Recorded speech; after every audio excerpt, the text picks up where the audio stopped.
D'après l'état actuel de la recherche, la sclérose en plaques résulterait d'une combinaison de facteurs génétiques, environnementaux et liés au mode de vie.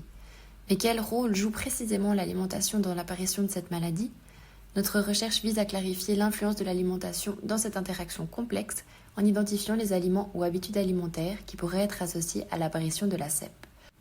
Pour cela, nous combinons des données accessibles au public provenant de la Global Dietary Database qui fournit des informations détaillées sur les habitudes alimentaires dans 187 pays avec des données sur la prévalence de la CEP ainsi que d'autres facteurs de risque environnementaux et génétiques.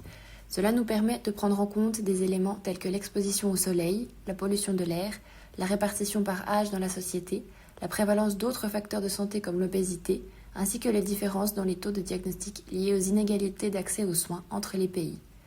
À partir de ces données, nous regroupons les pays selon leurs similitudes en matière d'habitudes alimentaires et d'autres facteurs de risque. Cela nous permet par exemple d'identifier des pays présentant des profils similaires en ce qui concerne les facteurs de risque non alimentaires, mais des différences dans leur alimentation et la prévalence de la CEP. Grâce à des méthodes statistiques avancées, nous analysons non seulement des aliments spécifiques, mais aussi des régimes alimentaires complets comme le régime méditerranéen, qui pourrait être associé à un risque réduit de CEP.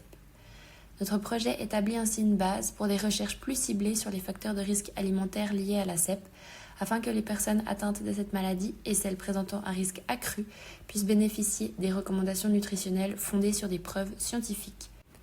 Une meilleure compréhension des liens entre alimentation et CEP pourrait également conduire à des mesures de santé publique ciblées et à des stratégies mondiales de prévention.